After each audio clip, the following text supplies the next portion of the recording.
नमस्कार साथियों। तो आज के इस क्लास में आप लोग देखने वाले हैं बिहार जीविका के लिए क्वेश्चन पेपर देखने वाले हैं, जो कि टोटल फुल क्वेश्चन पेपर रहने वाला है आज। और आज के इस सेक्शन में आप देखेंगे समान ज्ञान, समान विज्ञान, गणित, तर्क शक्ति और विषय ज्ञान।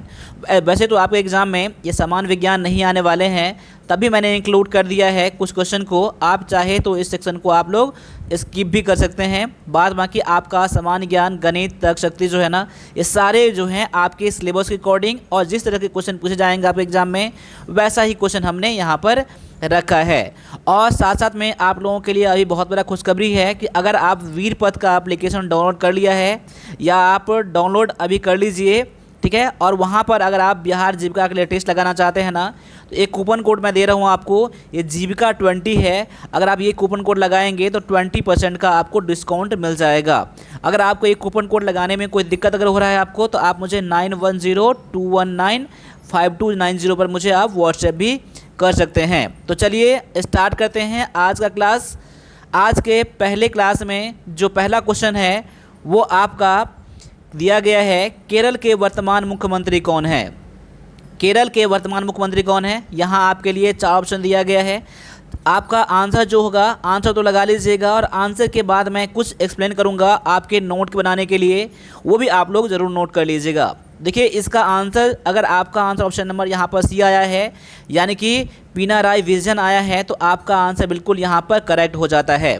क्योंकि ये पिनाराई विजयन जो है अभी केरल के वर्तमान मुख्यमंत्री है। ये 2016 से अभी तक ये मुख्यमंत्री बने हुए हैं। और ये क्वेश्चन आपके एग्जाम में इसलिए आ सकता है क्योंकि केरल के में ऐसा पहला मुख्यमंत्री है जो अभी तक में दूसरी बार उन्होंने मुख्यमंत्री पद का शपथ लिया है। पहली बार उन्होंने 2016 में और दूसरी बार उन्होंने 2021 में शपथ लिया है। दूसरी बार मुख्यमंत्री बनने वाले सिर्फ एक ही यहाँ पर मुख्यमंत्री है, जिनका नाम है पिनाराई विजयन। और आपके एग्ज़ाम में ये भी आ सकता है कि केरल का वर्तमान में गवर्नर कौन है, ठीक है ना। तो गवर्नर भी आप लोग याद कर लीजिए। इसका गवर्नर जो है ना, यह है आरिफ मोहम्मद खान, ठीक है ना। आरिफ मोहम्मद खान आप लोग नोट कर लीजिएगा, इसका गवर्नर है। और इसका राजधानी कहाँ है, आप एग्जाम में ये भी पूछा जाएगा, ठीक है। राजधानी जो इसका है तिरुवनंतपुरम है। क्या है? तिरुवनंतपुरम इसका राजधानी है। और केरल के बारे में 1-2 पॉइंट और जान लीजिए। केरल का भाषा क्या है, ठीक है ना। केरल का भाषा क्या है, तो केरल का भाषा जो है ना मलयालम है। कौन सा है? मलयालम। और वहाँ पर एक जो उत्सव के बारे में, फेस्टिवल के बारे में पूछा जाता है, वो है, यहाँ पर मैं लिख देता हूँ, उत्सव या फेस्टिवल आप लोग नोट कर लीजिएगा, ठीक है ना। उत्सव जो है ना आपका ओणम है। क्या है? ओणम, ठीक है ना। ओणम फेस्टिवल, ओणम, ठीक है ना, ऐसा लिख देता हूँ मैं, ठीक है ना। तो ओणम फेस्टिवल वहाँ पर ये फेमस है। और ओणम फेस्टिवल जो है ना, ये फसल का उत्सव है, ठीक है ना। तो ये सारे पॉइंट को आप लोग नोट कर लीजिएगा। और इस क्लास से आपको थोड़ा सा भी हेल्प हो रहा है ना, तो आप इस चैनल को लाइक ज़रूर करिएगा। और ऐसे ही क्लास को लगाने के लिए, ऐसे टेस्ट लगाने के लिए आप वीरपथ का एप्लीकेशन ज़रूर डाउनलोड कर लीजिएगा। तो यहाँ पर अगले क्वेश्चन में दिया गया है आज का कि भारत के निम्नलिखित में से किस राज्य में गणगौर उत्सव मनाया जाता है। देखिए यहाँ पर गणगौर उत्सव दिया गया है। तो गणगौर उत्सव जो है कौन से राज्य में मनाया जाता है भारत में, तो यहाँ पर ऑप्शन को देख लीजिए, आपका आंसर क्या हो जाएगा। चलिए इसका आंसर मैं बता देता हूँ आपको और अपने आंसर को मैच कर लीजिएगा। तो यहाँ पर आपका आंसर हो जाएगा ऑप्शन नंबर बी, राजस्थान हो जाएगा। राजस्थान में गणगौर उत्सव मनाया जाता है। ये गणगौर उत्सव जो होता है ना, देखिए यहाँ पर गणगौर मतलब क्या होता है, गण मतलब क्या होता है, भगवान शिव होता है, महादेव होता है, ठीक है। और गौर मतलब क्या होता है, गौरी यानी कि पार्वती, यानी कि पार्वती। इनमें क्या होता है ना, भगवान महादेव और पार्वती का पूजा किया जाता है। इसमें क्या होता है, जिसका शादीशुदा महिला है ना, अपने पति के लंबी उम्र के लिए, और जो कुंवारी लड़की होती है वो अच्छे पति की कामना करता है और वहाँ पर उनका पूजा किया जाता है, ठीक है ना। तो ये आप लोग ज़रूर याद कर लीजिएगा, ठीक है। चलिए आगे बढ़ लीजिए। अगले क्वेश्चन में यहाँ पर दिया गया है कि 13 अप्रैल 2019 को भारत में निम्नलिखित में से कौन सी घटना घटी थी। देखिए यहाँ पर बहुत ज़्यादा इंपॉर्टेंट क्वेश्चन है आपके लिए। 13 अप्रैल 2019 को, 13 अप्रैल 1919 को जो घटना हुआ था, यहाँ पर आपके सामने में दिया गया है। तो यहाँ पर इसका आंसर हो जाएगा ऑप्शन नंबर आपका बी हो जाएगा, जालियांवाला बाग हत्याकांड जो है आपका यहाँ पर करेक्ट आंसर हो जाएगा। ये 13 अप्रैल 1919 को ये घटना घटा था। और ये दिन कौन सा था? तो ये था आपका बैसाखी का दिन था। क्या था? बैसाखी का दिन था, ठीक है ना। बैसाखी के दिन ही, ठीक है, ये आपका जालियांवाला बाग हत्याकांड हुआ था। क्या हुआ था? ये रॉलेट एक्ट का जो कानून जो लागू किया गया था ना, उसके उसी के लिए एक सभा बना यहाँ पर मतलब बुलाया गया था। उसमें सभी लोग शांतिपूर्ण रूप से तरीके से वो क्या कर रहे थे, यहाँ पर सभा बनाया यहाँ पर लगाए हुए थे। और वहाँ पर और उसका जो पार्क था ना, ठीक है ना, वहाँ जो पार्क था, पार्क का जो एक एंट्रेंस गेट था, निकलने वाला गेट एक ही था। और वहाँ पर जनरल डायर अपने सेना को लेकर आते हैं और वहाँ पर गोली चलाने का वहाँ पर क्या रहते हैं, आज्ञा दे देता है। उसे क्या होता है, अंधाधुंध गोली चलाया जाता है, जिसमें कि बहुत सारे लोग क्या होते हैं वहाँ पर मारे जाते हैं। ये घटना कब हुआ था? तो 13 अप्रैल 2019 को हुआ था, ठीक है ना। अब यहाँ पर देख लीजिए काकोरी आपका षड्यंत्र जो है ना, काकोरी जो ट्रेन का जो लूटपाट हुआ था, आप एग्जाम में ये भी आ सकता है, तो इसको भी नोट कर लीजिए। ये आपका हुआ था 1925 में हुआ था, ठीक है, 1925 में आपका हुआ था। और दूसरा जो आपका है ये आपका चौरी चौरा कांड, जिसमें क्या हुआ था, जेल के अंदर में बहुत सारे सिपाही पुलिसकर्मी को वहाँ पर बाहर से लॉक कर दिया गया था और वहाँ पर उसको आग लगा दिया गया था पूरा जेल को, जिसमें कि 22 क्या पुलिसकर्मी जो है ना जिंदा जल गया था। ये 1922 में हुआ था। कब हुआ था ये? तो 1922 में हुआ था, ठीक है। और साथ साथ में ये देख लीजिए, ये कामाकोटा जो है मारू घटना है, ये विदेशी वाला है, चलिए इसको छोड़ दीजिए आप लोग, लेकिन इसको याद कर लीजिएगा। काकोरी षड्यंत्र 1925 में, और चौरी चौरा घटनाकांड जो हुआ था ये 1922 में हुआ था। और जालियांवाला बाग हत्याकांड जो हुआ था ये 1919 में हुआ था। 13 अप्रैल को 1919 में वैसाखी के दिन हुआ था। चलिए अगले क्वेश्चन में दिया गया है आपका यहाँ पर कि भारत का प्रथम नागरिक कौन होता है। तो भारत का प्रथम नागरिक कौन होता है? तो भारत का प्रथम नागरिक जो होता है ना, यहाँ पर आपके ऑप्शन में देख लीजिए आपका आंसर, यहाँ पर आपका आंसर आना चाहिए ऑप्शन नंबर सी, जो कि राष्ट्रपति आपका यहाँ पर आंसर करेक्ट हो जाएगा। यानी कि भारत का प्रथम नागरिक जो होता है ना, वो राष्ट्रपति होता है, ठीक है। और राष्ट्रपति के बारे में एक दो पॉइंट और जान लीजिए, आप एग्जाम के लिए बहुत ज़्यादा इम्पोर्टेंट रहेगा ये चीज़। देखिए राष्ट्रपति जो है ना, देखिए राष्ट्रपति के बारे में जो चर्चा किया गया है और जो दिया गया है, एक संविधान के कौन से अनुच्छेद में दिया गया है, ये आप एग्जाम में आ सकता है, ठीक है। तो राष्ट्रपति का जो निर्वाचन होगा, राष्ट्रपति होगा हमारे संघ में, ठीक है ना, ये जो सब जो दिया गया है उसका चुनाव कैसे होगा, ये दिया गया है अनुच्छेद 52 से लेकर 62 तक में दिया गया है। यानी राष्ट्रपति के बारे में सारा चीज़ यहाँ पर दिया गया है। और इसका आवास कहाँ होता है? इसका आवास कहाँ होता है? इसका आवास जो होता है ना, राष्ट्रपति भवन में होता है। कहाँ होता है? राष्ट्रपति भवन में होता है। राष्ट्रपति भवन कहाँ पर है? तो दिल्ली में है, ठीक है ना। ये भी पॉइंट आप लोग नोट कर लीजिएगा। और अभी के जो वर्तमान राष्ट्रपति हैं वो कौन है, ठीक है। अभी के जो वर्तमान राष्ट्रपति हैं वो आपके द्रौपदी मुर्मू हैं, ठीक है ना, द्रौपदी मुर्मू हैं, ठीक है ना। तो ये भी आप लोग नोट कर लीजिएगा। ये आपका करंट में राष्ट्रपति हैं और ये दूसरी महिला राष्ट्रपति हैं। और पहली महिला राष्ट्रपति कौन थी? तो देवी प्रतिभा सिंह पाटिल थी, ठीक है ना। तो यहाँ पर ऑप्शन नंबर सी आपका यहाँ पर आंसर करेक्ट हो जाता है। अब अगले क्वेश्चन में लगा के देख लीजिए, यहाँ पर ये आपका है कि भारत के उत्तरी मैदान की सबसे लंबी नदी कौन सी है? भारत के उत्तरी मैदान का सबसे लंबा नदी कौन सा है? तो आपका आंसर हो जाएगा ऑप्शन नंबर सी हो जाएगा। क्या हो जाएगा? सी हो जाएगा। इसकी लंबाई जो है ना, ये 2525 किलोमीटर इसका टोटल लंबाई है, ठीक है ना। इंडिया का क्या है? सबसे बड़ा ये नदी है। और इसका सबसे बड़ा सहायक नदी कौन सा है? तो ये यमुना जो है ना, इसका सबसे बड़ा सहायक नदी है, ठीक है। तो ये आपका आंसर जो है ना, ये क्वेश्चन जो है ना कई तरीके से पूछा जाता है आपका। यहाँ पर उत्तरी मैदान दिया गया है, कभी कभी आपको बोलेगा कि इंडिया का सबसे बड़ा नदी कौन सा है, ठीक है ना। तो यहाँ पर गंगा हो जाएगा आपका आंसर। और गंगा को पवित्र नदी माना जाता है हमारे देश में, भारत देश में, ठीक है। गंगा को पवित्र नदी माना जाता है और ये हमारा राष्ट्रीय नदी भी है। हमारा राष्ट्रीय नदी कौन सा है?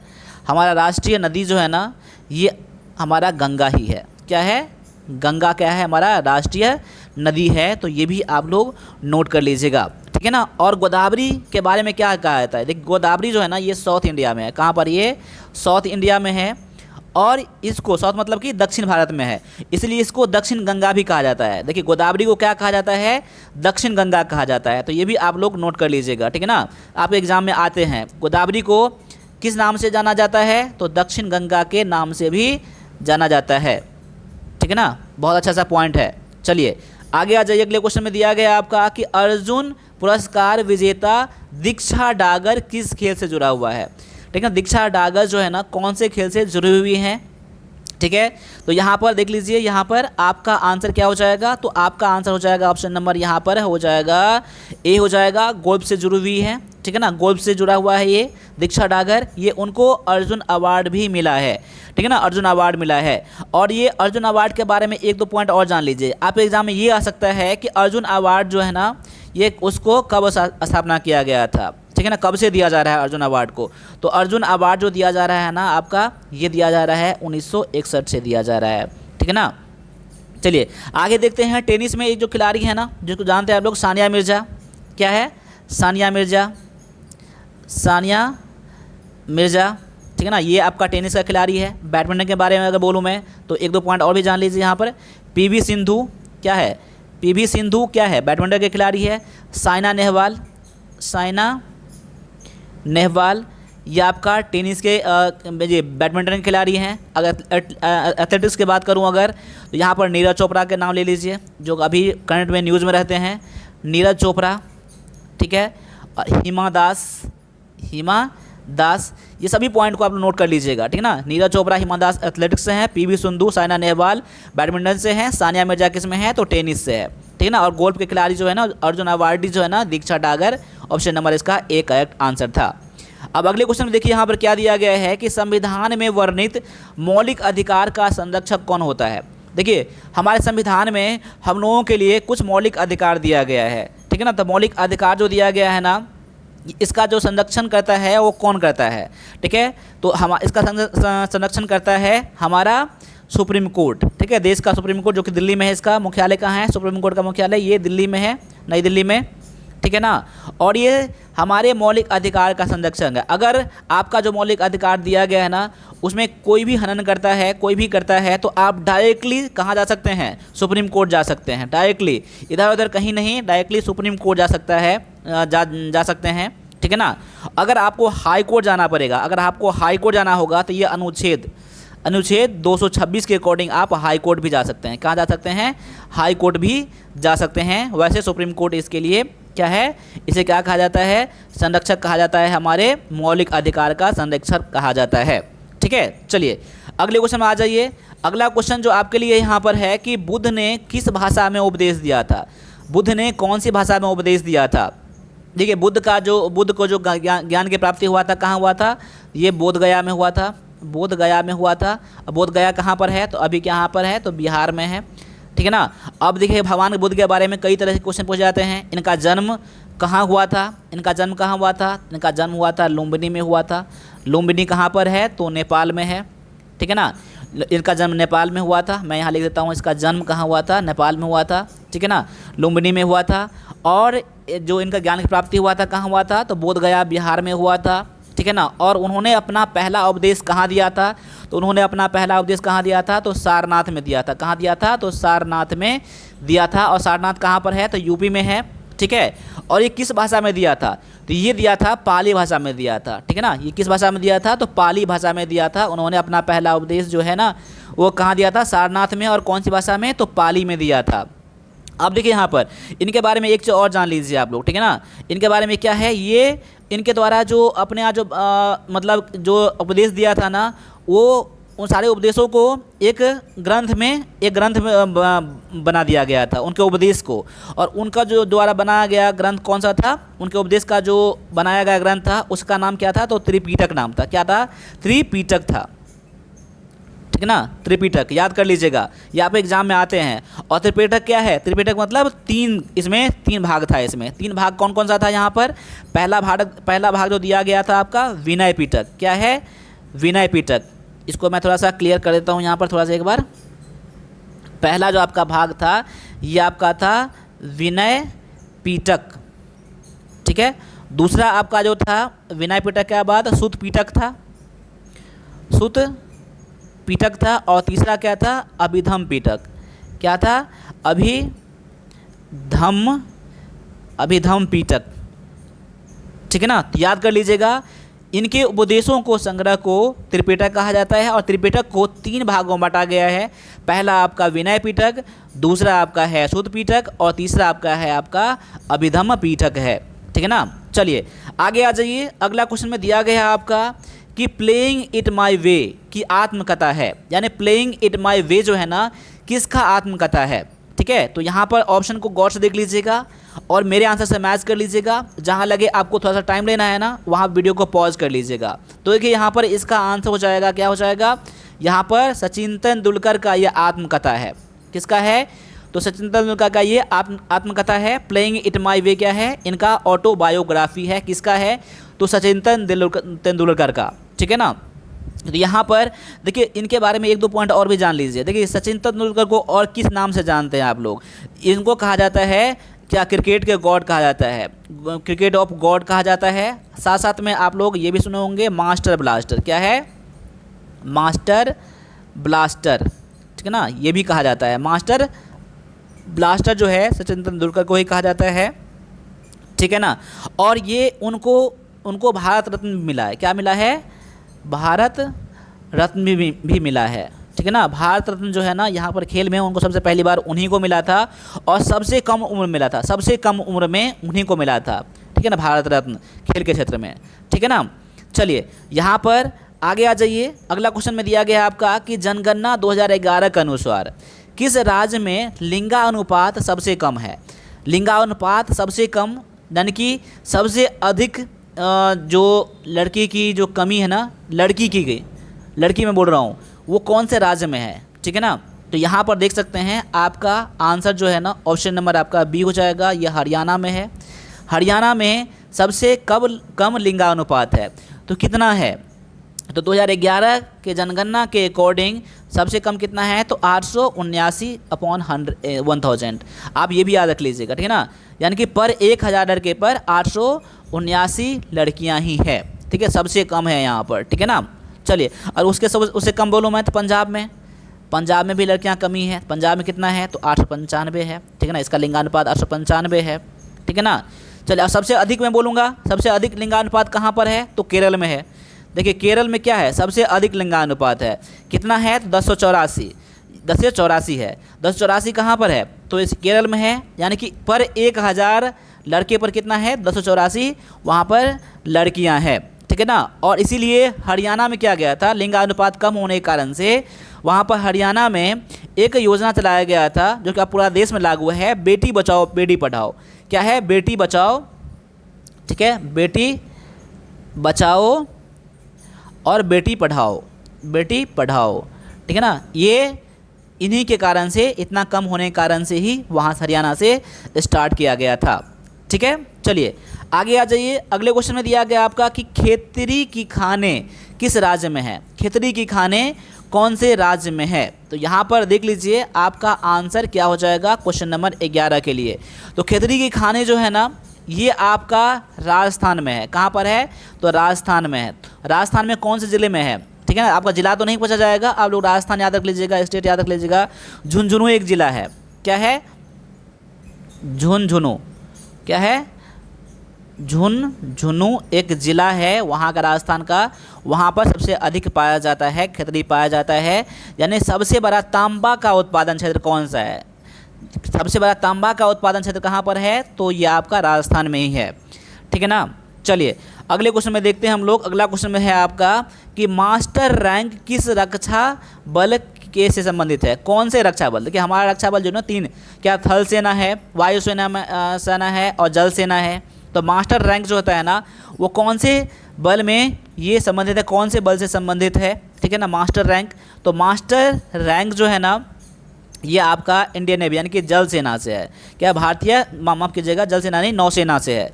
क्या है, नौसेना से है, यानी इंडियन नेवी से है। देखिए 3 तरह के होते हैं, इंडियन नेवी होता है जिसे जल सेना कहते हैं, नौसेना कहते हैं, इंडियन आर्मी है और इंडियन एयरफोर्स है। तो मास्टर रैंक जो होता है ना ये आपका इंडियन नेवी में होता है, ठीक है। चलिए अगले क्वेश्चन को भी लगा लीजिए यहाँ पर, और क्लास को लाइक करना बिल्कुल भी मत भूलिएगा। क्लास में आप लोग बिल्कुल महसूस मतलब इस तरफ से हो जाते हैं कि लाइक सब्सक्राइब भी करना भूल जाते हैं। देखिए लाइक सब्सक्राइब करने से क्या होता है ना, हम लोगों का मोटिवेशन बना रहता है, लगता है कि मैं आप लोगों के लिए थोड़ा सा हेल्प कर पाता हूँ, ठीक है ना। चलिए आगे देख लीजिए, यहाँ पर क्वेश्चन में दिया गया है निम्नलिखित में से कौन सा अनुच्छेद भारत को राज्यों का संघ बताता है। देखिए भारत का राज्यों का संघ जो है ना, ये कौन सा अनुच्छेद बताता है। देखिए पहले भारत बनेगा, हमारा देश बनेगा, उसके बाद ही तो कुछ होगा ना। यानी कि ये अनुच्छेद 1 में ही दिया गया है। कहाँ दिया गया है, ये अनुच्छेद 1 में ही दिया गया है कि भारत एक राज्य संघ है, राज्यों का संघ है, यूनियन ऑफ स्टेट्स है, ठीक है, याद रख लीजिएगा, ठीक है ना। राज्यों का संघ है हमारा देश, उन्हीं में उनका नाम दिया गया है कि इसका नाम क्या होगा, भारत होगा। क्या होगा, इनका नाम भारत होगा, ठीक है ना। अनुच्छेद 1 में ही ये दिया गया है। चलिए आगे है, निम्नलिखित में से कौन सी योजना 2023 में शुरू किया गया था। कौन सी योजना जो है ना 2023 में स्टार्ट किया गया था। देखिए यहाँ पर 2023 तो यहाँ पर अब इतना तो आपको करंट में नहीं पूछा जाएगा इतना, ठीक है ना। तो यहाँ पर 2023 में स्टार्ट होने वाला जो आपका दिया गया है ये छोड़ दीजिए आप लोग, क्योंकि वैसे नोट कर लीजिए, वैसे आप अभी करंट में कौन सा योजना लगा था ना, ठीक है ना, ये क्वेश्चन एग्जाम में आ चुका था इसलिए मैंने यहाँ पर डाल दिया है, ठीक है। तो यहाँ पर 2023 में योजना स्टार्ट होने वाला जो आपका है, ये चारों में से देख लीजिए यहाँ पर। तो क्वेश्चन नंबर 14 का जो आपका आंसर हो जाएगा, ऑप्शन नंबर आपका बी हो जाएगा, ये हो जाएगा विश्वकर्मा योजना, यानी पीएम विश्वकर्मा योजना जो है ना 2014 में स्टार्ट किया गया था, माफ़ कीजिएगा 2023 में स्टार्ट किया गया था। अब आपको तो यही पता होना चाहिए ना कि ये जो जन आरोग्य योजना है, पीएम किसान योजना है, ये कब कब लागू किया गया, तभी तो डिसाइड कर पाएंगे ना। देखिए पहले तो देख लीजिए पीएम कुसुम योजना 2019 में, ठीक है ना, ये सब आपके एग्जाम में नहीं आने वाले हैं। अभी करंट में जो योजना जो है ना वो आपसे पूछा जाएगा, ठीक है ना।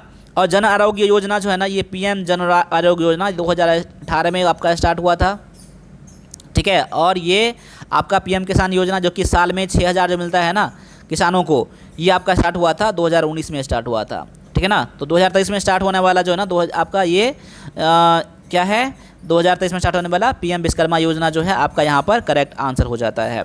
चलिए अगले क्वेश्चन में देखते हैं हम लोग। अगला क्वेश्चन में है कि 1885 में स्थापित भारतीय राष्ट्रीय कांग्रेस के पहले अध्यक्ष कौन थे।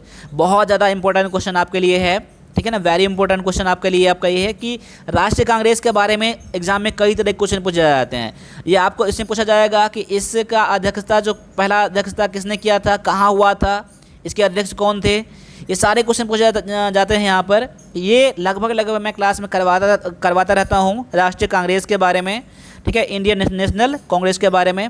तो यहाँ पर क्वेश्चन पूछा गया है कि 1885 में इसका स्थापना हुआ था, ये किसके द्वारा किया गया था, ठीक है, यानी कि और किसके द्वारा किया गया था, और इसके पहले अध्यक्ष कौन थे, इसके पहले अध्यक्ष कौन थे। तो पहले इसका अध्यक्ष, पहले तो ये देख लीजिए, इसका आंसर हो जाएगा आपका WC बनर्जी, यानी कि WC बनर्जी क्या वो व्योमेश चंद्र बनर्जी के द्वारा स्टार्ट किया, इसका अध्यक्षता किया गया था पहली बार। और लेकिन आपके एग्जाम ये भी आएगा कि ये 1885 में स्थापना हुआ था और किसके द्वारा किया गया था, ठीक है ना। तो एक ब्रिटिश अधिकारी था आपका, A.O. ह्यूम था, क्या था, A.O.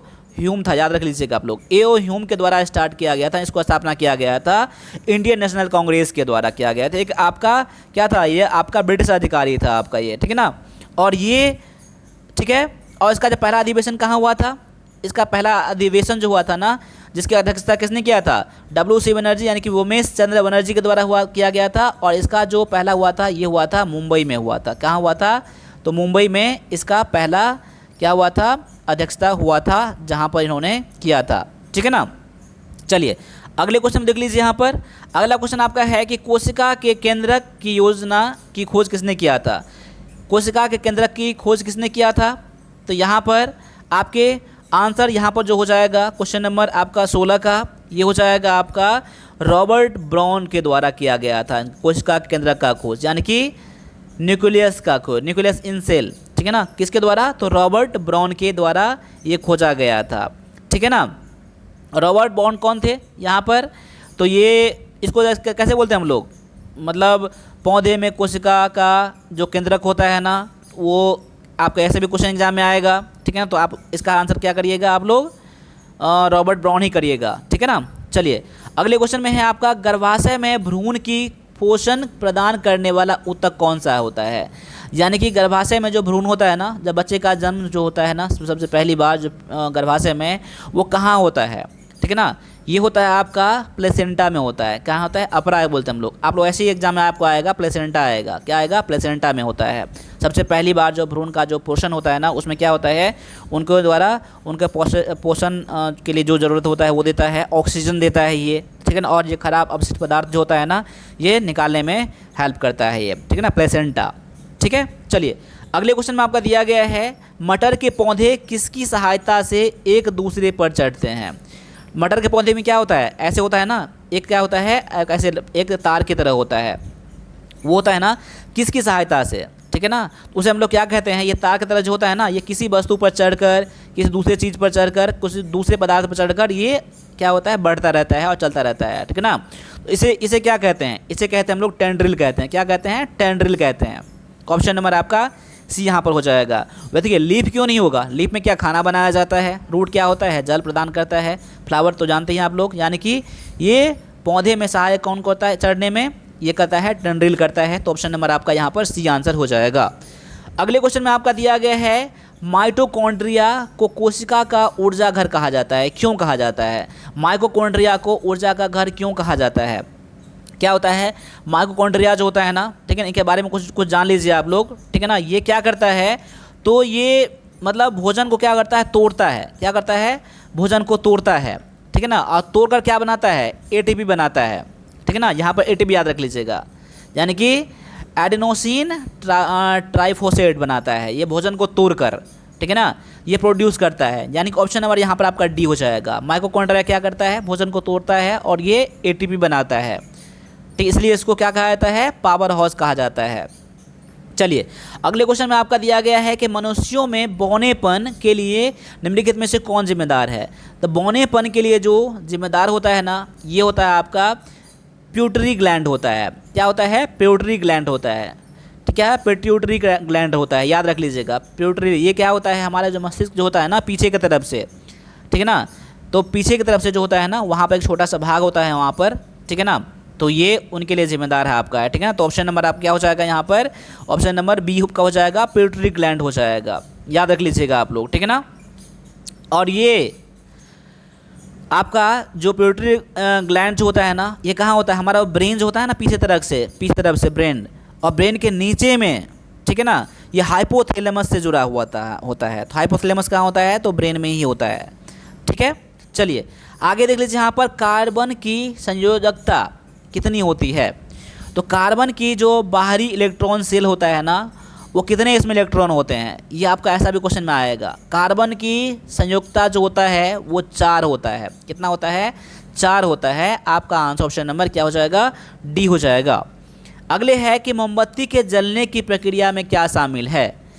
बोल रहा है यहाँ पर भौतिकी, रासायनिक अभिक्रिया, या फिर दोनों, या फिर केवल रासायनिक। तो क्या है यहाँ पर, तो मोमबत्ती जब जलता है ना, तो दोनों अभिक्रिया होता है। कौन कौन सा, भौतिक अभिक्रिया भी होता है और रासायनिक अभिक्रिया भी होता है। अब भौतिक अभिक्रिया कैसे होता है, देखिए जैसे मोमबत्ती क्या होता है, पहले क्या होता है, ठोस में रहता है। मोमबत्ती क्या रहता है, पहले ठोस में रहता है, और उसका जलकर क्या होता है, ये आपका द्रव में बन जाता है। क्या बन जाता है, द्रव में बन जाता है ना, पिघलता है ना मोमबत्ती ना, ये आपका भौतिक प्रक्रिया दिया गया है। अब देखिए यहाँ पर, अब रासायनिक प्रक्रिया क्या होता है।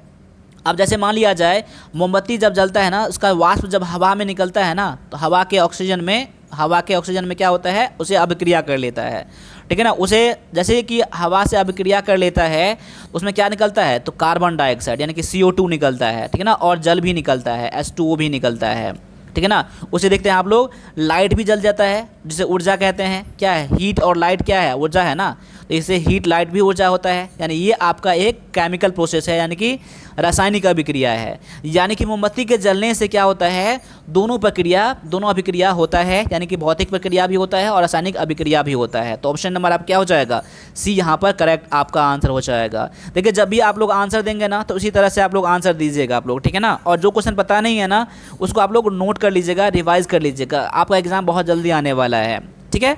चलिए आगे आ जाइए, अगला क्वेश्चन में दिया गया आपका कि चींटी के डंक में कौन सा अम्ल मौजूद होता है। चींटी के डंक में कौन सा आपका अम्ल मौजूद होता है? ऑप्शन में देख लीजिएगा यहाँ पर, और ऑप्शन नहीं मिले आपको तो मैं डायरेक्टली बताऊंगा कि आपका आंसर क्या है। आपने क्या पढ़ा होगा, बहुत सारे बच्चे क्या पढ़ा होगा, उसमें फॉर्मिक एसिड होता है। क्या होता है? फॉर्मिक एसिड होता है। किसमें? चींटी के डंक में होता है। जहाँ पर डंक करता है ना, वहाँ बहुत ज़्यादा जलन होता है, गर्मी होता है वहाँ पर, ठीक है, ये फॉर्मिक एसिड के कारण से। लेकिन देखिए यहाँ पर फॉर्मिक एसिड आपका ऑप्शन में आंसर है ही नहीं, तो फॉर्मिक एसिड को क्या कहा जाता है?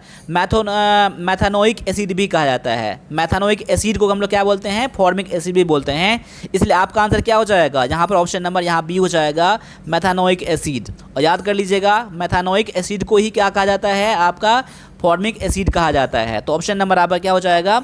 सी हो जाएगा। अब बी हो जाएगा, आपका आंसर हो जाएगा। अब यहाँ दिया गया है टार्टरिक एसिड दिया गया है, ठीक है। टार्टरिक एसिड किस में पाया जाता है? तो इमली में पाया जाता है, इमली और अंगूर में। यहाँ नोट कर लीजिए यहाँ पर, ठीक है ना, इमली और अंगूर में क्या पाया जाता है, ठीक है, ये आपका टार्टरिक एसिड पाया जाता है। अगर मैं लैक्टिक एसिड के बारे में बात करूं तो लैक्टिक एसिड किस में पाया जाता है? तो मांसपेशियों में पाया जाता है। मांसपेशी में क्या होता है, जब हम लोग एक्सरसाइज करते हैं ना, तो उसमें यहाँ पर लैक्टिक एसिड यहाँ पर पाया जाता है, ठीक है ना। अगर मैं आपको एसिटिक एसिड के बारे में बात करूँ यहाँ पर, तो किस में पाया जाता है? तो सिरके में पाया जाता है। ये किस में पाया जाता है? तो सिरके में पाया जाता है, ठीक है ना। चलिए अब आगे आ जाइए। अगले क्वेश्चन में दिया गया आपका कि निम्नलिखित में से किस धातु को चाकू से काटा जा सकता है? कौन सा धातु ऐसा है जिसको चाकू से काट सकते हैं यहाँ पर? तो यहाँ पर आपका आंसर हो जाएगा ऑप्शन नंबर डी, सोडियम आपका यहाँ पर करेक्ट आंसर हो जाएगा। ये क्वेश्चन तो बहुत सारे बच्चे किए होंगे, ये बहुत ज़्यादा कॉमन क्वेश्चन है, ठीक है। अब अगले क्वेश्चन में आ जाइए। अगला क्वेश्चन में है कि निम्नलिखित में से कार्बन निम्नलिखित में से कौन सा बंध बनाता है? तो कार्बन जो है ना, कौन सा बंध बनाता है? तो कार्बन जो बनाता है आपका, ये सह संयोजक बंध बनाता है। तो ऑप्शन नंबर आपका बी यहाँ पर करेक्ट आंसर हो जाएगा। अब अगले क्वेश्चन में आपका दिया गया है कि सूर्य से पृथ्वी तक ऊष्मा का हस्तांतरण किस विधि से होता है? तो सूर्य से जो ऊर्जा का होता है, हस्तांतरण होता है, हमारी पृथ्वी तक जो पहुँचता है ना ऊष्मा, ये होता है रेडिएशन के कारण से, विकिरण के कारण से। तो ऑप्शन नंबर आपका यहाँ पर सी जो हो जाएगा ना, आपका यहाँ पर आंसर हो जाएगा, सी नहीं, यहाँ पर डी, विकिरण यानी कि रेडिएशन।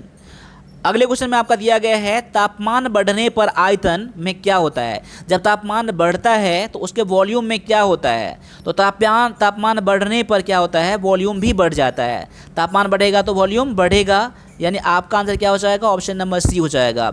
लेकिन ये सिर्फ पानी एक अपवाद है। देखिए पानी क्या होगा, पानी का तापमान बढ़ेगा ना, इसका वॉल्यूम क्या हो जाएगा? कम हो जाएगा। ये बच्चा याद रख लीजिएगा, पानी का तापमान बढ़ने पर क्या हो जाएगा? उसका वॉल्यूम कम हो जाएगा। लेकिन अदर चीज़ों में क्या हो जाएगा? अगर तापमान बढ़ेगा तो उसका वॉल्यूम क्या हो जाएगा? बढ़ जाएगा। ऑप्शन नंबर आपका यहाँ पर ए आंसर हो जाएगा। अगले क्वेश्चन में आपका दिया गया है निम्नलिखित में से कौन सा उपकरण केवल हृदय संबंधी समस्याओं को आकलन करने के लिए उपयोग किया जाता है? यानी हृदय संबंधी, यानी कि हमारे हृदय को, हमारे हार्ट को जो जांच करता है ना, वो किस इंस्ट्रूमेंट से, कौन से उपकरण से? तो यहाँ पर देख सकते हैं ना, ईसीजी से कारण से। ईसीजी करवाता है तो क्या करता है? हमारे हार्ट बीट कितना हो रहा है ना, हमारे हार्ट बीट को चेक करता है। तो ऑप्शन नंबर आपका ए यहाँ पर करेक्ट आंसर हो जाता है। अब अगले क्वेश्चन को भी लगा लीजिए। यहाँ पर बहुत अच्छा सा क्वेश्चन यहाँ पर दिया गया है, यदि वोल्टेज 32 वोल्ट एंड धारा कितना हो, 2 एम्पियर दी गई हो, तो प्रतिरोध क्या होगा? प्रतिरोध मतलब कि रेजिस्टेंस, इसे हम लोग क्या कहते हैं? आर से हम लोग डिनोट करते हैं, ठीक है ना। इसका एक फार्मूला दिया गया है, फार्मूले को आप लोग याद कर लीजिएगा ना, तो कभी आपका ये गलत नहीं होगा आपका, ठीक है ना। तो क्या होता है ना, रेजिस्टेंस बराबर में क्या होता है? देखिए यहाँ पर रेजिस्टेंस बराबर में क्या होता है? वोल्ट मीटर बटा में क्या होता है? आपका आई होता है, ठीक है ना, ये याद रख लीजिएगा। तो आपका दिया गया है 32 और ये दिया गया है 2 एम्पियर दिया गया है। 32 बटा में कितना हो जाएगा?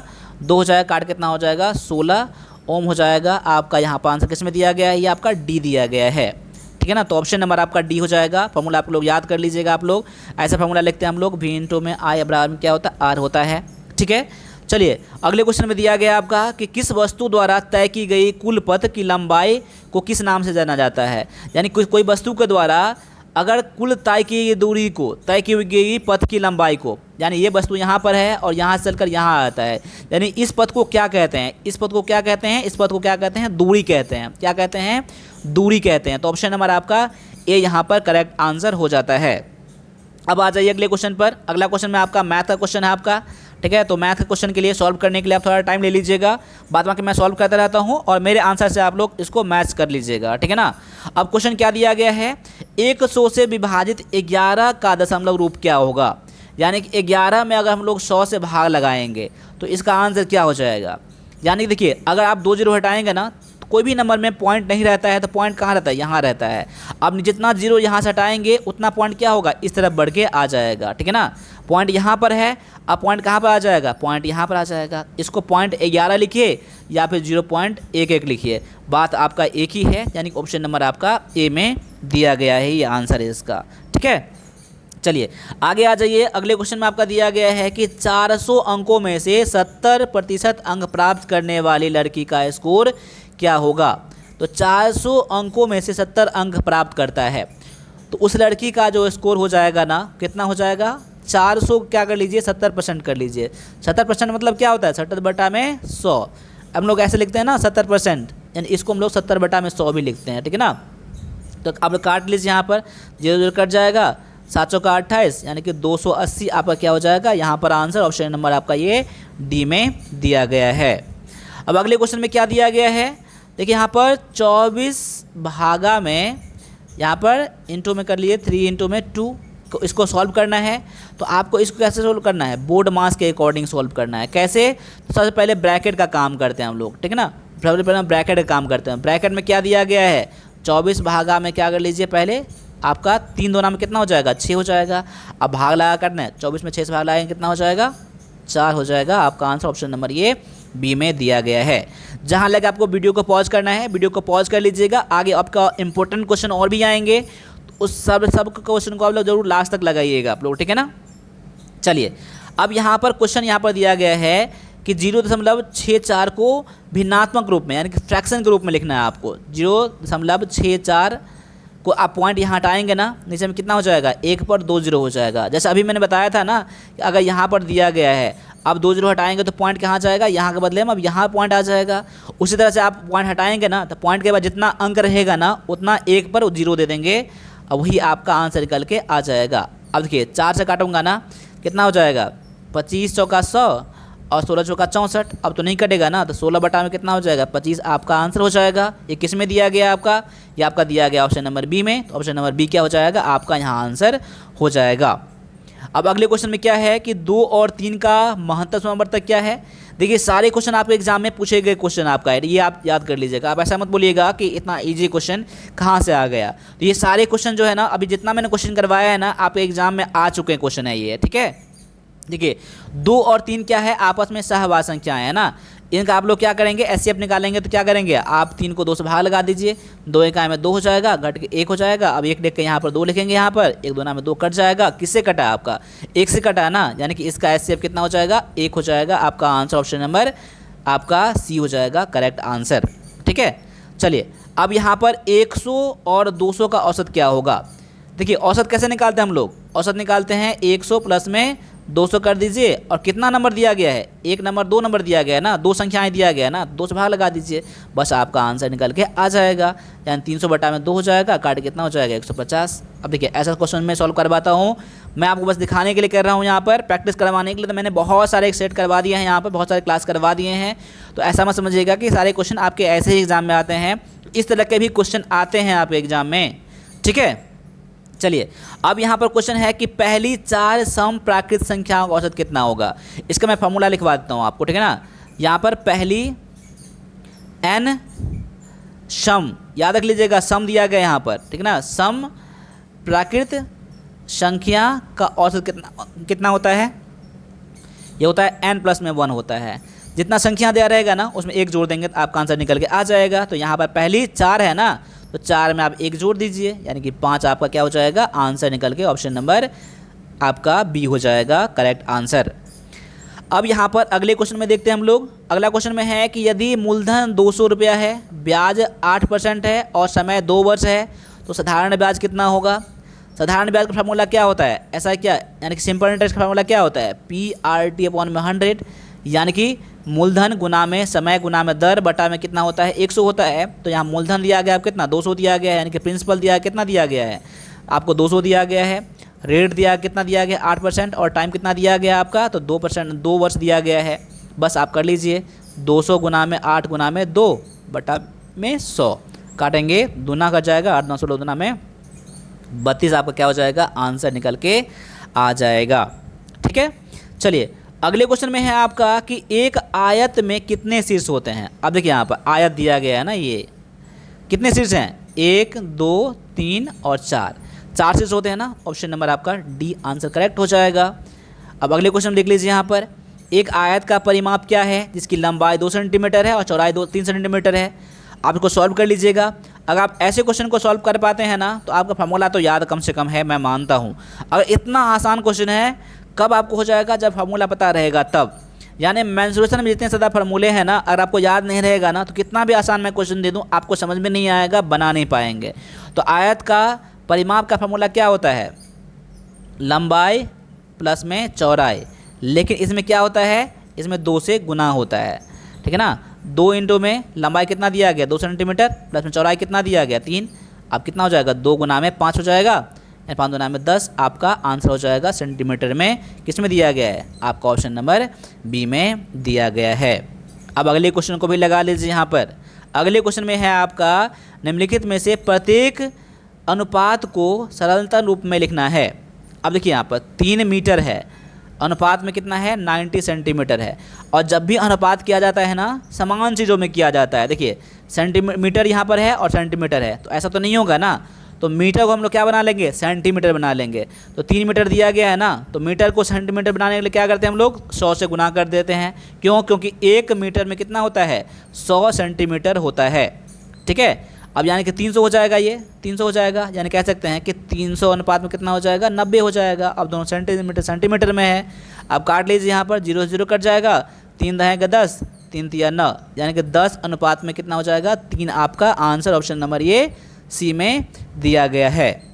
बस क्वेश्चन को आपको गौर से देखना पड़ता है। ठीक है ना, आपके एग्जाम में इसी लेवल के क्वेश्चन आएंगे और कुछ क्वेश्चन 4-5 क्वेश्चन ऐसे हो सकते हैं थोड़ा इससे लेवल हाई भी आ जाएगा। मैं वो भी क्लास करवाया हूँ आपको, और आपको वैसे लेवल का करके जाना ही चाहिए। तो मैं ये नहीं कहूँगा कि आप इसी लेवल का प्रैक्टिस करिए, बस मैं दिखाने के लिए आपको यहाँ पर लाया हूँ। ठीक है ना, चलिए अब यहाँ पर अगले क्वेश्चन में देख लीजिए क्या है। यदि कोई व्यक्ति एक किसी कार्य को 15 दिन में पूरा करता है तो यदि वह 6 दिन कार्य करता है तो वह कितना प्रतिशत काम पूरा करता है।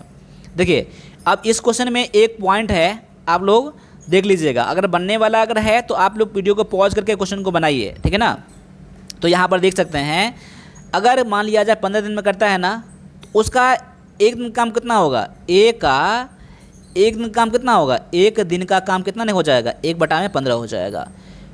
देखिए टाइम एंड वर्क में देखिए इस वाला क्वेश्चन में क्या करते हैं, कुल काम को हम लोग कितना मानते हैं, कुल काम को हम लोग मानते हैं 1 मानते हैं। कितना मानते हैं 1। अब 1 कैसे होता है, कोई व्यक्ति एक दिन में काम कितना करेगा 1/15 करेगा। वही मैं बोलूँगा कि 2 दिन में काम कितना करेगा 2/15 करेगा। अगर बोलूँगा 3 दिन में काम कितना करेगा तो 3 दिन बोलेंगे 3/15 करेगा। वैसे मैं बोलूँगा 15 दिन में काम कितना करेगा तो 15/15 करेगा। अब काट कितना हो जाता है 1 हो जाता है ना, तो यानी कि 15 दिन में 15 काम कर लेगा तो काम खत्म होगा कितना हो जाएगा 1 हो जाएगा ना। इसलिए मैंने क्या कहा आपको कि कुल काम को हम लोग क्या कहते हैं 1 मानते हैं इसमें। ठीक है ना, समझ में आपको आ गया ना। अब एक दिन का काम कितना है 1/15 है, तो काम कितना दिन किया 6 दिन किया ना, तो 6 दिनों का काम कितना हो जाएगा 6 दिनों में कितना हो जाएगा 6/15 हो जाएगा। इतना तो काम कर लिया, लेकिन अब क्या कह रहा है कि परसेंटेज में काम कितना होगा। तो कोई भी नंबर को परसेंट में चेंज करने के लिए क्या करते हैं हम लोग 6/15 में 100 से गुना कर देंगे, बस आपका आंसर निकल के आ जाएगा। 5 से काटेंगे ना तो 5 या 15, 5 से काटूंगा 20 पंचे 100, 3 से काटूंगा तो 2 में 6, 20 2 में कितना हो जाएगा 40, यानी कि 40% क्या हो जाएगा आपका काम इतना पूरा करेगा ए। ठीक है ना, तो ऐसे बनाते हैं हम लोग। देखिए समझाया हूँ तो इतना टाइम लगा है, बिल्कुल आपका 10 सेकंड का क्वेश्चन आपका है ये। ठीक है ना, बस प्रैक्टिस करते रहिए हमारे साथ। अब यहाँ पर आ जाइए कि 100 के वर्ग में कितने शून्य होते हैं। 100 का वर्ग किया जाएगा तो उसमें कितना शून्य होगा, यानी 100 का वर्ग ऐसे हम लोग बोल रहे हैं ऐसे, यानी 100 गुना में 100 ना, यानी 1/4 0 हो जाएगा, यानी कितना शून्य आ जाएगा तो 4 शून्य आ जाएगा ना, तो 4 शून्य तो आपको दिया ही गया है, बस क्वेश्चन आपको ऐसे ही दिया गया है। ठीक है, चलिए अगले क्वेश्चन को लगा लीजिए। यहाँ पर अगले क्वेश्चन में है यदि 10 लोग किसी कार्य को 20 दिन में पूरा करता है तो 5 लोग उस काम को कितना दिन में पूरा करेगा। इसके लिए मैं आपको एक फार्मूला बताऊंगा, पहले आप उसको सॉल्व कर लीजिए। क्या होता है ना, m1 इंटू में d1 बराबर में m2 इंटू में d2, यानी पहले कितने लोग थे और कितना इसमें समय लगता था, ठीक है, कितना दिन। फिर अब कितने लोग हो गए, अब कितना दिन लगेगा।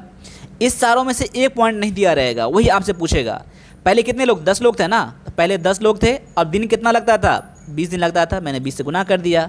अब कितने लोग हो गए, 5 लोग हो गए, 5 लोग। अब दिन कितने लग रहे हैं नहीं पता है ना, वही तो पता करना है, तो मैं डी को डी छोड़ देता हूँ यहाँ पर, ठीक है। अब क्या करूँगा मैं, सॉल्व कर लीजिए इसको। डी बराबर कितना हो जाएगा, 10 गुना में 20 बटा में कितना हो जाएगा, 5 हो जाएगा। 5 को मैंने इस तरफ कर दिया मैंने, ठीक है ना।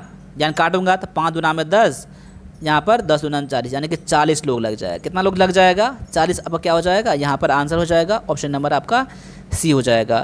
तो इसमें क्या था, इसमें इस फार्मूले को याद कर लीजिएगा आप लोग, ठीक है ना। इस फार्मूले को क्या होता है ना, इसमें चारों में से क्या रहेगा, एक चीज़ आपको नहीं देगा, वही आपसे पूछेगा, ठीक है।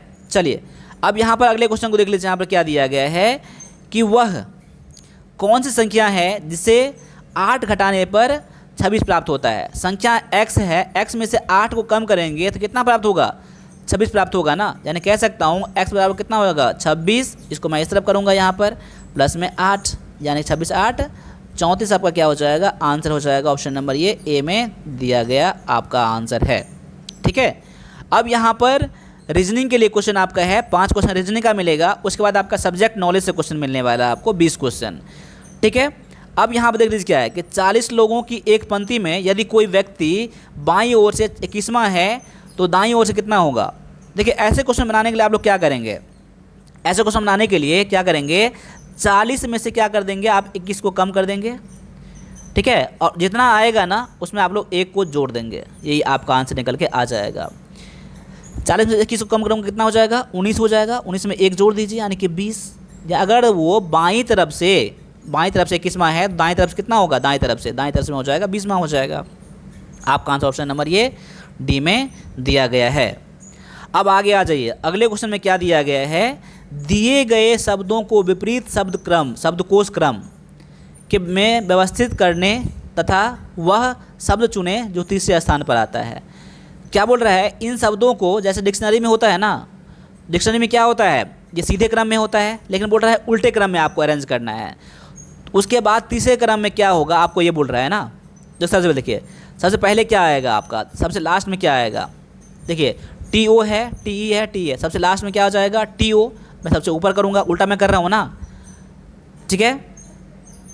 अब मैं देखिए पहले मैं क्या करता हूँ, उसको जैसे डिक्शनरी में होता है ना वैसे करता हूँ मैं, इसको छोड़ दीजिए, हटा दीजिए।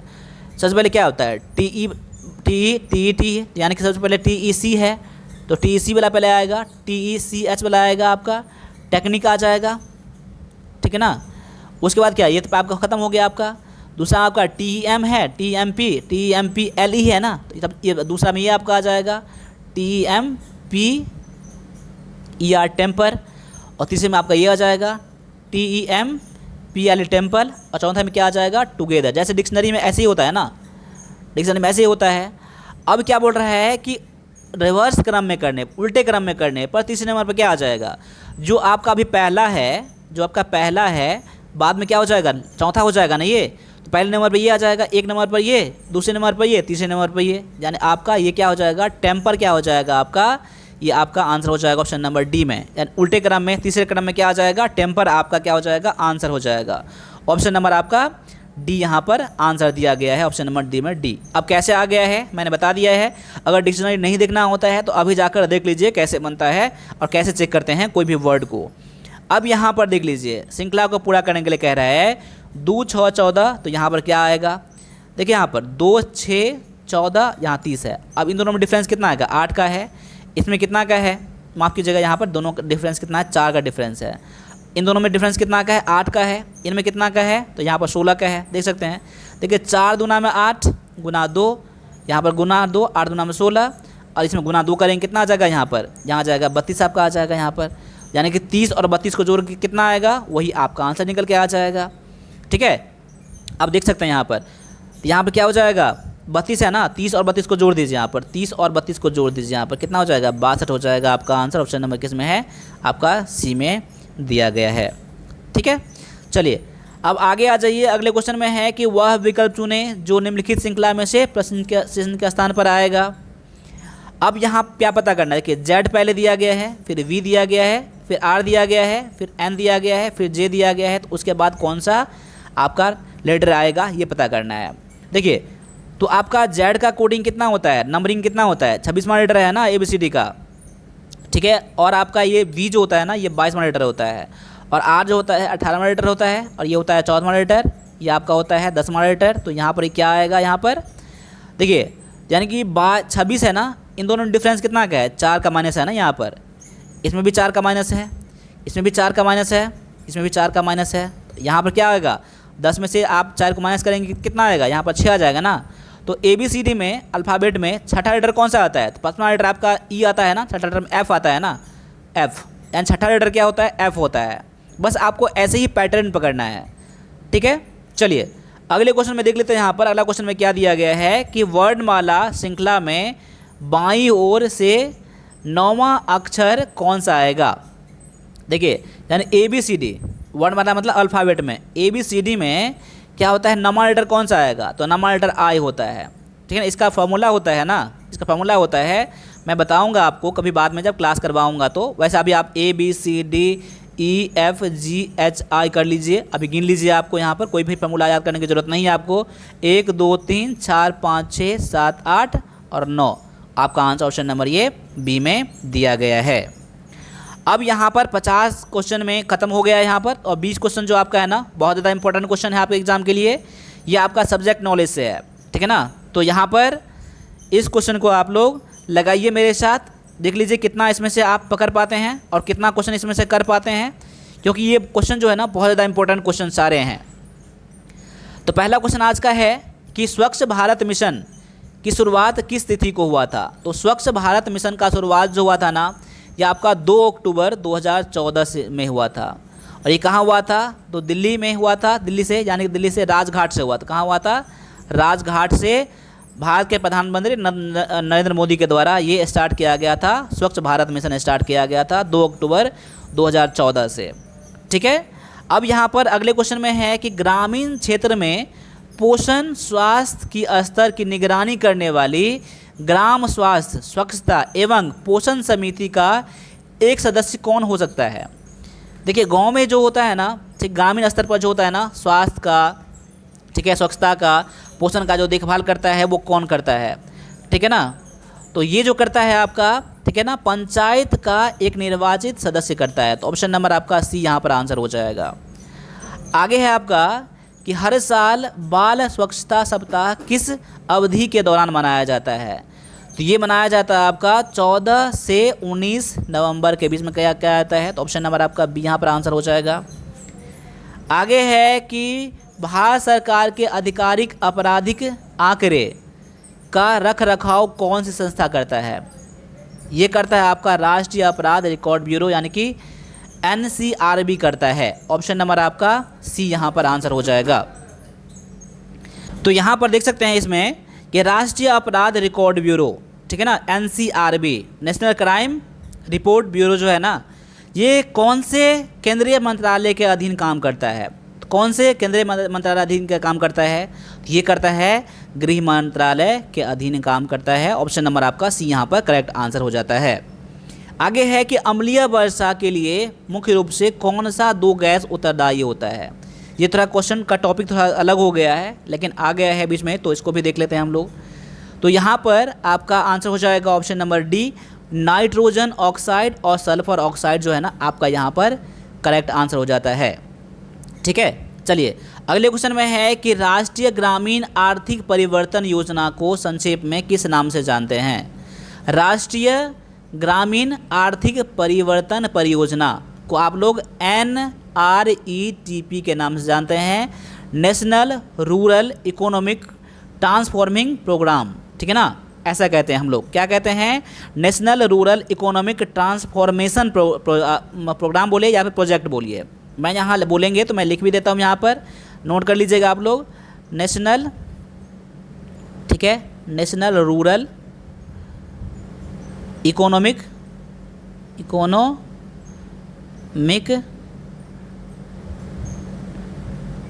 Transformation project. ऑप्शन नंबर आपका डी करेक्ट आंसर हो जाएगा। आगे है कि भारत के राष्ट्रीय प्रतीक के आधार पर उत्कीर्णित शब्द सत्यमेव जयते किस उपनिषद से लिया गया है। यानी कि सत्यमेव जयते जो है ना, ये कौन से उपनिषद से लिया गया है। ठीक है, तो यहाँ पर आप देख सकते हैं ऑप्शन नंबर बी में मुंडिको उपनिषद से लिया गया है। ऑप्शन नंबर आपका यहाँ पर बी हो जाएगा करेक्ट आंसर क्वेश्चन नंबर 58 का। ठीक है, और ये किस भाषा में लिखा गया है, ये भी आपके एग्ज़ाम में आता है। तो ये देवनागरी में लिखा गया है। ठीक है ना, अगर मैं भाषा की बात करूं तो यहाँ पर दिया गया है देवनागरी में। क्या है, ठीक है, और ये कहाँ से लिया गया है। राष्ट्रीय प्रतीक जो होता है ना, राष्ट्रीय प्रतीक जो है ना, ये अशोक स्तंभ से लिया गया है। ठीक है ना, तो ये भी आप लोग नोट करके रख लीजिए। ठीक है ना, अशोक स्तंभ से लिया गया है। कहाँ से लिया गया है, अशोक स्तंभ से लिया गया है। और ये कौन सी भाषा में लिखा गया है, तो देवनागरी में लिखा गया है। और कौन से उपनिषद से लिया गया है, तो मुंडिकोपनिषद से लिया गया है आपका सत्यमेव जयते। अगले क्वेश्चन में है कि लाल रक्त के लाल रक्त कोशिका की कमी के कारण से होने वाली बीमारी कौन सा है। ठीक है, फिर से थोड़ा सा यहाँ पर माफ़ कीजिएगा, यहाँ पर क्वेश्चन मिक्स होने के कारण से यहाँ पर आपको फिर से साइंस का क्वेश्चन दिख गया आपको यहाँ पर। यानी कि रक्त की कमी जो होता है ना, ठीक है, आप लोग उसको एनीमिया याद रख लीजिएगा। एनीमिया, रक्त की कमी से क्या होता है, एनीमिया रोग होता है। जैसे कि कभी कभी आपके एग्जाम में आएगा हीमोग्लोबिन जो होता है ना, वो किस कमी से, तो यहाँ पर ठीक है एनीमिया कमी से। ठीक है, चलिए अगले क्वेश्चन में है कि सूचना का अधिकार 2005 के अंतर्गत जीविका का अपीलीय अधिकारी कौन सा होता है। सूचना का अधिकार 2005 के अंतर्गत जो होता है जीविका का अपीलीय अधिकारी कौन होता है, तो याद रख लीजिए यहाँ पर ऑफिसर ऑन स्पेशल ड्यूटी होता है। ऑप्शन नंबर आपका सी यहाँ पर करेक्ट आंसर हो जाता है। अगले क्वेश्चन में है कि सूचना का अधिकार नियम, ठीक है, आरटीआई एक्ट कहते हैं, केंद्र सरकार द्वारा 2005 में लाया गया था, लेकिन यह बिहार में कब लागू हुआ था। तो आरटीआई एक्ट जो है ना, ठीक है, सूचना का अधिकार जो है ये बिहार में 2006 में ये लागू हुआ था। ऑप्शन नंबर आपका सी यहाँ पर करेक्ट आंसर हो जाएगा। देखिए 2005 में लाया गया था, लेकिन बिहार में ये 2006 में लागू हुआ था। आगे है क्रिकेट जगत में टर्मिनेटर के जो कहा जाता है, कौन से खिलाड़ी को कहा जाता है टर्मिनेटर। तो टर्मिनेटर कहा जाता है हरभजन सिंह को कहा जाता है। इसे क्या कहा जाता है, भज्जी भी कहा जाता है। भज्जी, अब देखिए भज्जी कहा जाता है इनको। और टर्मिनेटर क्यों कहा जाता है, क्योंकि ये हमेशा क्या होता है, टर्मन लगाए रहते हैं, माथ पर मुरेठा की तरह एक लगाए रहते हैं, इसलिए इसको टर्मिनेटर कहा जाता है। ठीक है, चलिए अगले क्वेश्चन में है चीकू उपनाम से कौन से भारतीय क्रिकेटर जाने जाते हैं। चीकू कौन से क्रिकेटर को कहा जाता है, चीकू जो कहा जाता है ना, विराट कोहली को कहा जाता है। आगे है भारतीय खेल जगत में आयरन लेडी का उपनाम किस नाम से जाना जाता है। आयरन लेडी का उपनाम क्या है, किसको, कौन से खिलाड़ी को कहते हैं। अभी आपने चीकू देखा, टर्मिनेटर देखा और आयरन लेडी। तो आयरन लेडी कौन सा है, यहाँ पर कर्णम मल्लेश्वरी को आयरन लेडी के नाम से जानते हैं। ठीक है, चलिए आगे है जीविका के संबंध में CF का पूर्ण रूप क्या है। तो CF का जो होता है यहाँ पर कस्टम फैसिलिटेटर जो होता है आपका यहाँ पर आंसर ऑप्शन नंबर आपका सी हो जाएगा। आगे है कि वार्षिक पुरुष hockey tournament Sultan Azlan Shah cup, ठीक है ना, किस खेल से जुड़ा हुआ है। ठीक है, तो क्वेश्चन नंबर 66 का आपका आंसर हो जाएगा हॉकी। और यहाँ पर देख सकते हैं मैंने यहाँ पर हॉकी भी यहाँ पर ऐड कर दिया था। वार्षिक पुरुष हॉकी टूर्नामेंट यानी कौन से, यानी कि ये जो आपका कप है ये कौन से खेल से जुड़ा हुआ है। तो आपका क्या आंसर देना है, हॉकी आपका यहाँ पर करेक्ट आंसर हो जाएगा। आगे है बिहार का कौन सा ज़िला लाख के चूड़े के काम के लिए प्रसिद्ध है। बिहार का कौन सा ज़िला, ये मुजफ्फरपुर जो है ना, ये आपका फेमस है लाख के चूड़े के बनाने के वजह से। आगे है कि विश्व शौचालय दिवस किस तिथि को मनाया जाता है। तो विश्व शौचालय दिवस जो है ना, ये 19 नवंबर को मनाया जाता है हर साल। आगे है कि 2011 के जनगणना के अनुसार भारत की कुल जनसंख्या का लगभग कितना प्रतिशत शहरों में निवास करता है। 31.15% क्या है, शहर में निवास करता है। आगे है दक्षिण एशियाई क्षेत्र सहयोग संगठन, सार्क का मुख्यालय कहाँ पर है? तो सार्क का कभी कभी इसका फुल फॉर्म पूछा जाएगा, तो इसका फुल फॉर्म भी नोट कर लीजिए आप लोग। South Asian association for regional cooperation होता है। क्या होता है? साउथ, यहाँ लिख लीजिएगा, बहुत ज़्यादा इंपॉर्टेंट क्वेश्चन है, इसलिए मैं लिख भी देता हूँ यहाँ पर आपको। South Asian association for regional REGIONAL regional cooperation, ठीक है ना। इसका इसका हेडक्वार्टर कहाँ पर है? इसका हेडक्वार्टर कहाँ पर है? तो यहाँ पर काठमांडू में है। और इनके देश कौन कौन से इसमें अभी हैं सार्क में? देखिए यहाँ पर भारत आपका दिया ही गया है, इंडिया आपका, उसके बाद पाकिस्तान भी इसमें है, बांग्लादेश भी है, क्या है? बांग्लादेश भी है, नेपाल तो है ही आपका, क्योंकि उसका हेडक्वार्टर कहाँ पर है? तो नेपाल में ही है, काठमांडू में है। इसमें क्या है? और भूटान है, श्रीलंका है, ठीक है, मालदीव है, अफ़गानिस्तान है, ठीक है, अफ़गानिस्तान। यानी कि देखिए यहाँ पर सब आसपास में ही है, क्या है? भारत, पाकिस्तान, बांग्लादेश, नेपाल, भूटान, श्रीलंका, मालदीव, अफ़गानिस्तान, ठीक है ना। तो ये आपका सार्क नेशन का है ये, ठीक है ना। तो यहाँ पर टोटल मैं 70 क्वेश्चन करवाए हैं आपको, ठीक है ना। और 70 क्वेश्चन कैसा लगा आपको? और आपको ये सारे क्वेश्चन जो है ना, ये आपके एग्जाम के लिए बहुत ज़्यादा इंपॉर्टेंट क्वेश्चन हो जाता है, इसलिए एक एक क्वेश्चन को आप लोग ज़रूर कीजिएगा।